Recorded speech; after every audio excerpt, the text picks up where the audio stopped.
It starts with a reflexive hunch, a slight dip of the chin, tightening of the chest, as you try to become an invisible person, apologizing for the simple crime of occupying space.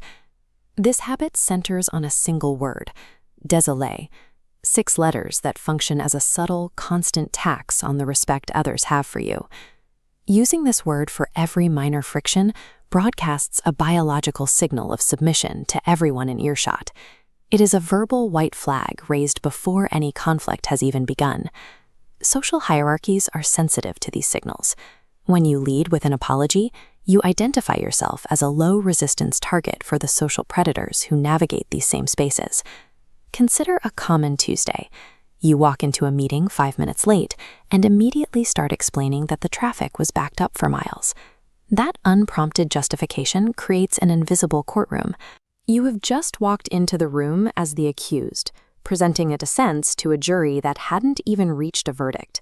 By offering the excuse first, you establish a dynamic where you are the subordinate seeking validation, and everyone else in the room is the judge. You've effectively volunteered for a guilty verdict. If you act like you need to be pardoned for being there, people will start to believe you. This reflex is a piece of childhood code that never got updated.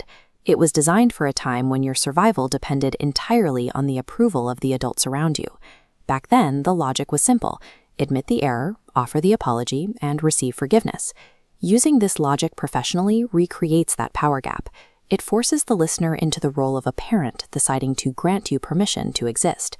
Niccolo Machiavelli observed this 500 years ago. He argued that the world judges you on your visible level of submission, regardless of how good your intentions might be. In his view, the moment you begin justifying your actions to another, you have already handed them the keys to your own authority. Reclaiming that authority requires a tactical shift in your vocabulary. It starts with a total ban on apologizing for minor infractions like being late or asking a question.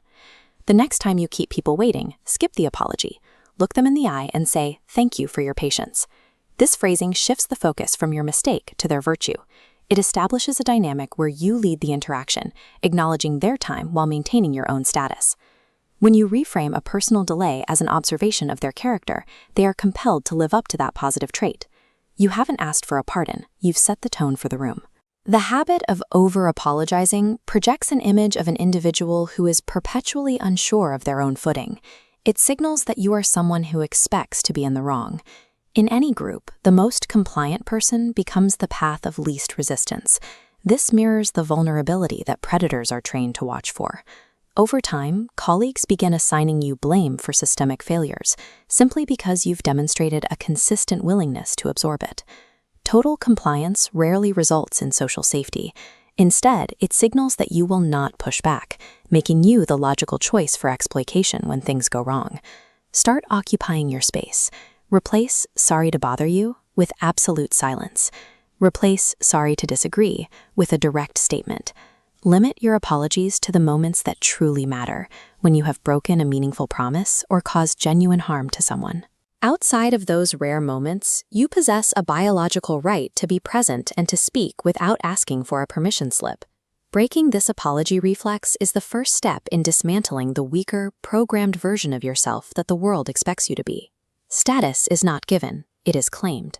If you are ready to learn the other rules of public power, click the video on your screen. We'll see you in the shadows.